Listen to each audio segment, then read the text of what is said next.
And we're back with Betsy Mayotte with freestudentloanadvice.org. She's answering your student debt relief questions. This person's asking, what if you're disabled? Are you still eligible for the forgiveness? Absolutely. That has no relevance at all to the eligibility criteria. Okay, this next question is an interesting question, especially here in North Carolina. And the question is, will I be taxed on my student loan forgiveness? Wah, wah. I know. Well, the good news is, at the federal level, no. The bad news is that you're one of the 4 states that appears that it is definitely still going to tax this forgiveness. But the other 3 states are Indiana, Minnesota, and Mississippi. Now, the good news is that, you know, we're looking at the maximum tax liability of between $300 and $1,000, depending on what your income is and your other things are. So it's still worth the 10 or 20 grand, in my opinion. Oh yeah, I think when we calculated it, they said the average person would probably pay about $550 for $10,000 in student debt relief. So it definitely outweighs it, but you think to yourself, okay, there's lots of states that don't tax it. All right, this next question is, what about my child who graduated 10 years ago from college and cost me thousands upon thousands of dollars? Well, it depends on what those thousands and thousands of dollars represent. If they represent Parent Plus loans that are still outstanding or that you paid off during COVID, then Parent Plus loans are just as eligible for this debt relief as the loans that the students themselves take out. Okay. You know, this is probably going to be just a, hey, this is how they set up the program answer, but this person's asking, why should someone making $125,000 not be able to get the student loan forgiveness? Because that's, so, you know, listen, this debt forgiveness is very controversial, especially at the political level. And we have to remember that this is taxpayer funds that are essentially being forgiven or uncollected.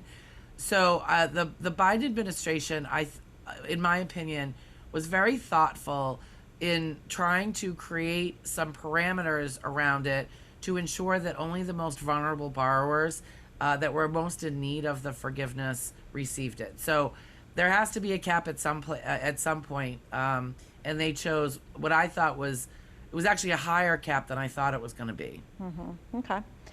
This next question is, which is the best route to take, the 10,000 student loans or the public service loan?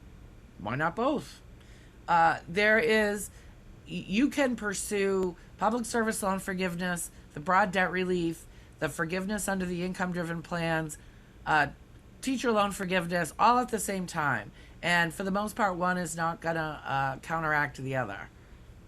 All right, and this question is, this will help you really put it out simply. This person's asking, can you get loan forgiveness if you owe more than what is going to be forgiven? Yes, and that's going to be the case for quite a few borrowers, but they're going to cap it at the amount that you're eligible for.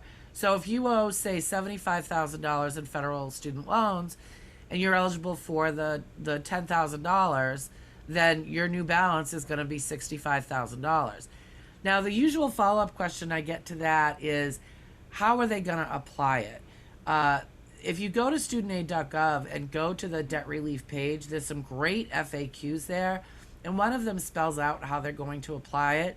But essentially, they're going to start with your highest interest rate loan first. If all your loans have the same interest rate, they're going to go with what's an unsubsidized loan versus a subsidized loan. Then they're going to go to the lowest balance. And then before all of those things, if you happen to have defaulted student loans, they're actually going to pay the defaulted student loans off first. Okay, but that is in the FAQs, although she did just give you kind of the rundown on that one. All right, this next question is, explain the changes to the income-based loan for 2023. Is this the loan paid off after 20 years? What happens with interest? Does it accrue? I can't answer most of this. But I just want to make sure that we're clear. There's actually 2 things going on with income-driven plans right now. Last week, the Department of Education announced or gave additional details about another waiver that they're implementing for most people next summer, and that's related to the income-driven plans. I don't think that's what your audience member is asking about. I think your audience member is asking about a new income-driven plan that the department has been working on for almost a year now. We don't even have the draft regulations for that yet, so it is very premature to try to explain how that program is going to work. I will say that I can tell you that anybody on that plan, it doesn't mean that no interest will accrue. Again, based on the preliminary meetings about it, that's not the intent of the program. Okay. All right. We're going to take a quick break. You can continue texting us your question. We're going to talk about Parent Plus loans and what happens if an institution has been shut down. Can you get your debt forgiven then? We'll be right back after this break.